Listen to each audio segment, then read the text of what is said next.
बोलबम गुजरता पूरा नगरिया हो, देखिला जाता भौजी जिला अररिया हो। बोलबम गुजरता पूरा नगरिया हो, देखिला जाता भौजी जिला अररिया हो। कितना निहोरा करेगा देवरा, कर्ज किसी से नहीं लेना है।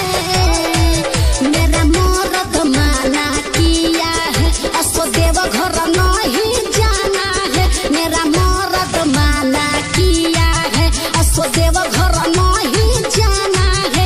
मेरा मर्द माना किया है।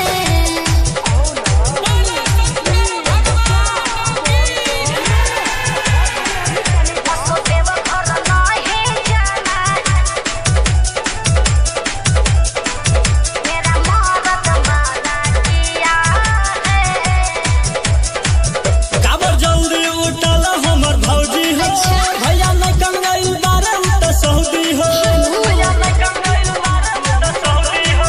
काबर जल्दी उठल हमर भौजी हो, भैया नहीं कंगई बारे उठ सऊदी हो।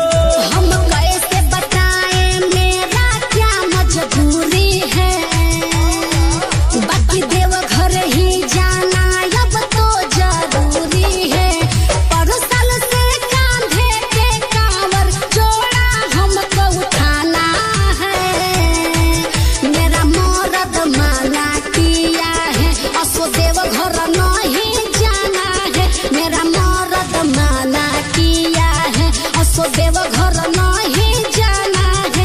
मेरा मर्द माना किया है।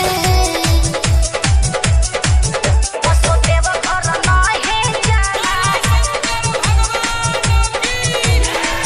मेरा मर्द माना किया है। पूरा देवघर के मेला घुमाइब हो, बैजू बाबा के दर्शन कराइब हो।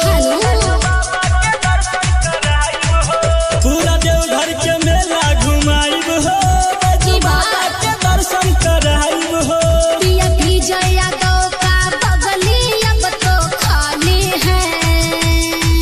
बात ऐसे अनीता नहीं अब की टाली है। सागर सलेंदर के गाने पे तो सारा जिला दीवाना है। मेरा मर्द माना किया है, असो देव घर नहीं जाना है। मेरा मर्द माना किया है, असो देव घर